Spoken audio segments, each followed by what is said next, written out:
Hi friends, good morning all. Daily morning 6 o'clock நம்மளுடைய சேனலில் வந்து 2024 ஜான் டு ஏப்ரல் மந்த் இருக்கிற ஒரு கரண்ட் அஃபேர்ஸை டெய்லி ரீகால் பண்ணிட்டு வரும். ஓகே, இன்னொரு டாப்பிக்குள்ளே நம்ம போயிடலாம்.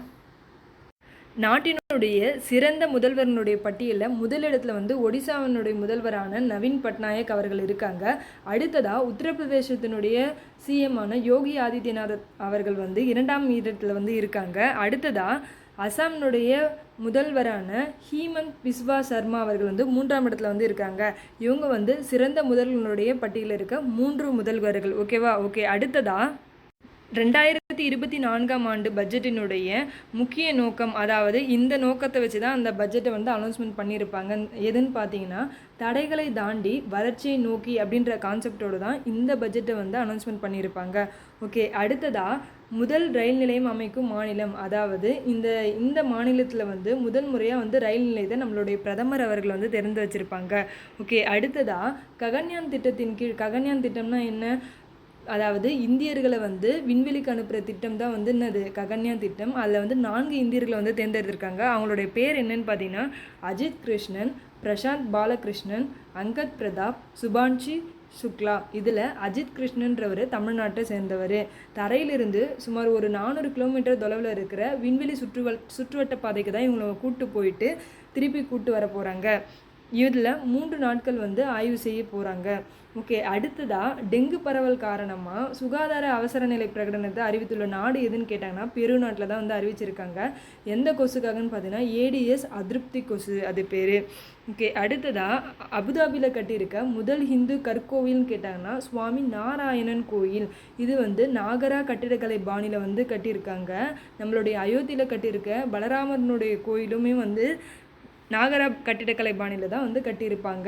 இங்கே இருக்க கோயிலினுடைய கற்கள் வந்து ராஜஸ்தான்லேருந்து எடுத்துகிட்டு வந்ததாமா. கோயிலினுடைய இருபுறமும் வந்து இந்தியாவில் இருக்க கங்கை யமுனை நதியில் இருக்க புனித நீர்களை வந்து எடுத்துகிட்டு வந்து ஒரு நீரூற்று மாதிரி வந்து அமைச்சிருக்காங்களாமா. ஓகே, அடுத்தது பார்க்கலாம். லோக்பால் அமைப்பினுடைய தலைவராக ஏஎம் கான்வில்கர் அவர்களை வந்து குடியரசுத் தலைவர் அவர்கள் வந்து நியமிச்சிருக்காரு. இவர் வந்து முன்னாள் உச்சநீதிமன்ற நீதிபதியாக வந்து இருந்திருப்பார்.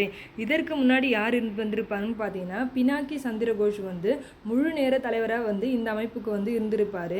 இவருடைய பதவிக்காலம் வந்து 2022 முடிவடைஞ்சதுனால அதற்கு அப்புறமேட்டு வந்து பிரதீப் குமார் மொஹந்தி அவர்கள் வந்து பொறுப்பு தலைவராக வந்து இருந்திருப்பார்.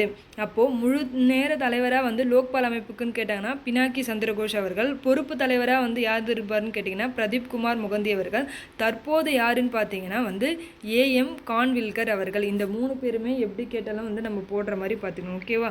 ஓகே, நெக்ஸ்ட்டு பார்க்கலாம். தெற்கு ஆசியாவினுடைய மிகப்பெரிய ஆயுத உற்பத்தி ஆலை, ஆயுதங்களை உற்பத்தி செய்கிற இது ஒரு ப்ரைவேட் கம்பெனி மாதிரி. எங்கே அமைக்க போகிறாங்கன்னு பார்த்தீங்கன்னா வந்து உத்தரப்பிரதேசத்தில். யாரோடதுன்னு பார்த்தீங்கன்னா அதானி குரூப் ஆஃப் கம்பெனியோடது. இதோட நேம் வந்து அதானி டிஃபென்ஸ் அண்ட் ஏரோஸ்பேஸ். ஓகேவா? இதில் வந்து ஏவுகணைகளையும் வெடிமருந்துகளையும் வந்து உற்பத்தி செய்ய போகிறாங்க. இதுதான் வந்து இதோட மெயின் எய்ம். ஓகேவா? அடுத்ததாக ரூபாய் 500க்கு வந்து மானிய விலையில் சிலிண்டர் கேஸை வந்து வழங்க போகிற திட்டம் வந்து தெலுங்கானாவில் வந்து அமல்படுத்தியிருக்காங்க.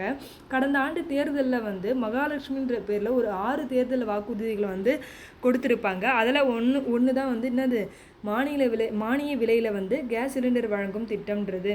ஓகே, அடுத்ததாக எல்லை பகுதிகள் மற்றும் போர்க்கள பகுதிகளில் இராணுவ வாகனங்களும் இராணுவ வீரர்களும் சென்று வரத்துக்காக ஒரு பிரிட்ஜை வந்து கட்டியிருப்பாங்க. அது பேர் வந்து என்னன்னு கேட்டிங்கன்னா மாடுலர் பிரிட்ஜ், அதாவது இயந்திர பாலம் சொல்லிட்டு சொல்லலாம். இது வந்து இராணுவ ஆராய்ச்சி அமைப்பும் எல்என்டி நிறுவனமும் சேர்ந்து உருவாக்குனது தான் இந்த மாடுலர் பிரிட்ஜுன்றது. இது கேட்பாங்க, இராணுவ எந்த அமைப்பு வந்து உருவாக்குச்சு இந்த பிரிட்ஜ் அப்படின்னு கேட்டாங்கன்னா இராணுவ ஆராய்ச்சி அமைப்பும் எல்என்டி நிறுவனம் சேர்ந்து உருவாக்குனது. ஓகே, அடுத்ததாக நம்மளுடைய தமிழ்நாட்டில் ரீசெண்டாக வந்து பஞ்சு மிட்டாய் விற்கிறதுக்கு தடை வச்சுருக்காங்க இல்லையா? அதே மாதிரி பாண்டிச்சேரியிலையும் வந்து அந்த தடையை வந்து விதிச்சிருக்காங்க. ஏன் அப்படின்னா பஞ்சு மிட்டாயில் வந்து ரோடமின் பி அப்படின்ற நச்சுப்பொருள் வந்து கலக்கிறாங்க. இது வந்து சாய தொழிலுக்கு தான் வந்து யூஸ் பண்ணியிருப்பாங்க. ரீசெண்டாக வந்து என்னன்னு பார்த்தீங்கன்னா இந்த நச்சு பொருட்கள் எல்லாமே நம்ம உடலை விட்டு வெளியேறதுக்காக வந்து எத்தனை நாட்கள் வந்து ஆகும்னு பார்த்தீங்கன்னா 45 நாட்கள் வந்து ஆகுமா. நார்மலாக நம்ம சாப்பிட்ற காய்கறிகளையும் பழங்கள்லையும் இருக்க நிறமிகள் வந்து 24 மணி நேரத்தில் சிறுநீர் வழியாக வெளியேறிடும். ஆனால் இந்த கலப்படங்கள் மூலமாக அதில் இருக்க நச்சு பொருட்கள், அதாவது ரோடமின் வீன்ற நிறமிகள் எல்லாம் நம்ம உடலை விட்டு வெளியேறதுக்கு வந்து 45 நாட்கள் ஆகும். இதை நல்லா ஞாபகம் வச்சுக்கோங்க.